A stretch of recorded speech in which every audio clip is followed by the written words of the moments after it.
पत्थर कैसे बना भगवान motivational story for success in Hindi. कई बार जब लोग जीवन में काम करना शुरू करते हैं तब उन्हें बहुत ज़्यादा दर्द होता है, तकलीफ होती है, उन्हें बहुत ज़्यादा मेहनत करना पड़ता है और ये बात उनसे बर्दाश्त नहीं हो पाती है। उनका शरीर जवाब दे देता है और वो उस काम को छोड़कर किसी और तरकीब से सफल होने का प्रयास करते रहते हैं। लेकिन याद रखिएगा, इस प्रकार से कोई भी व्यक्ति जीवन में सफल नहीं हो पाता है। याद रखिएगा कि सफलता का मार्ग मेहनत, दर्द और तकलीफ से होकर गुजरेगा और यह आपको सहना ही पड़ेगा, तो इसके लिए आप हमेशा तैयार रहिए। तो चलिए इस बात को एक कहानी के माध्यम से समझते हैं। एक बार एक मूर्तिकार अपनी छीनी और हथौड़ी से एक पत्थर को भगवान की मूर्ति का आकार देने का प्रयास कर रहा था। जैसे ही वह छीनी पर अपना हथौड़ा चलाता, वह पत्थर चिल्लाने लगता और कहने लगता कि ये क्या कर रहे हो, मुझे इतना मार क्यों रहे हो, मुझे बहुत दुख हो रहा है, तकलीफ हो रही है, पीड़ा हो रही है, मुझे अपने हाल पर छोड़ दो और यहाँ से चले जाओ।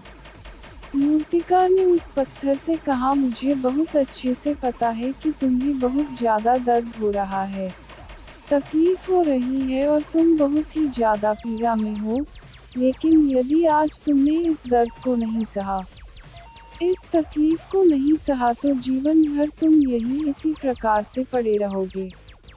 मुझे पता है कि तुमने आगे बढ़ने की अपार संभावना है, तुम एक बहुत अच्छे पत्थर हो, लेकिन यदि तुम इसी प्रकार से रहोगे तो कभी भी आगे नहीं बढ़ पाओगे। इतना कहकर मूर्तिकार औजार उठाए ही थे कि पत्थर फिर से चिल्लाने लगा, गिड़गिड़ाने लगा, विनती करने लगा कि मुझे अपने हाल पर छोड़ दो, मुझे पता है कि जीवन के लिए कौन सी चीज़ सही है और कौन सी चीज़ गलत है, मुझे बहुत ज़्यादा दर्द हो रहा है, अब मैं इस तकलीफ को बहुत ज़्यादा नहीं सह सकता, मैं जिस हाल में जो उस हाल में छोड़कर मुझे तुम यहीं से चले जाओ।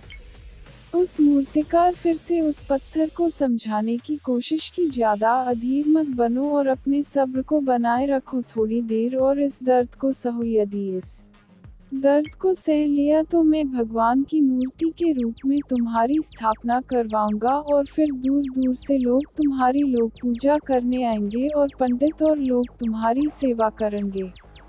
लेकिन पत्थर ने उस मूर्तिकार की एक भी बात नहीं मानी, वह चिल्लाता रहा और अपनी बात पर अड़ा रहे। मूर्तिकार ने उस पत्थर को समझाने की बहुत कोशिश की, लेकिन वो पत्थर नहीं माना। अब मूर्तिकार भी थक चुका था और वह उस पत्थर को छोड़कर आगे बढ़ गया और थोड़ी ही दूर जाकर देखा कि एक और बहुत ही अच्छा पत्थर वह पड़ा हुआ है। उसने छीनी और हथौड़ी उठाए और उस पत्थर को मूर्ति बनाने के लिए वो तैयार हो गया। मूर्तिकार ने छीनी और हथौड़ी का वार दूसरे पत्थर पर जारी रखा।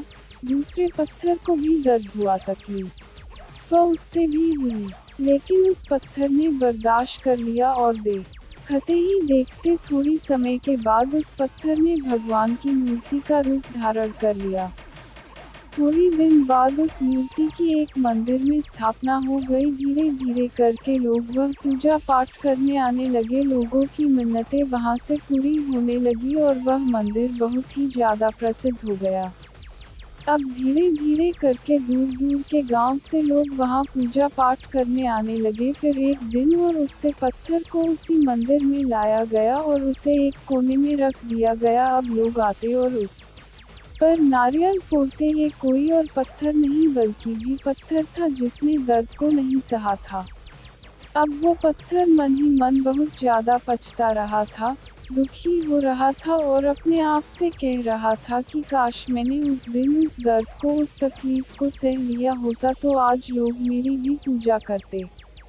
इसलिए आप भी अपने जीवन में हमेशा याद रखिएगा कि जब भी आप अपने करियर की शुरुआत में किसी काम को कर रहे हो, पढ़ाई कर रहे हो या कोई भी काम कर रहे हो और उसमें आपको दर्द हो रहा है, तकलीफ हो रही है, ज़्यादा मेहनत करना पड़ रहा है, तो आप रुकिएगा मत, किसी और रास्ते की शुरुआत मत करिएगा। क्योंकि कोई और रास्ता आपको सफलता नहीं दे सकता है। आपको उस दर्द को, उस तकलीफ को सहना ही होगा, और उस दर्द को, उस तकलीफ को सहकर आप ज़्यादा मजबूत बनेंगे, और तभी आप अपने जीवन में आगे बढ़ पाएंगे। और जीवन में हमेशा याद रखिएगा कि आपको पहले पत्थर की तरह नहीं बल्कि दूसरे पत्थर की तरह बनना है। यदि ये कहानी आपको पसंद आई हो और इससे कोई सीख मिली हो तो अपने दोस्तों और अन्य लोगों के साथ शेयर जरूर करिएगा। तहे दिल से शुक्रिया दोस्तों, आपका दिन मंगलमय हो।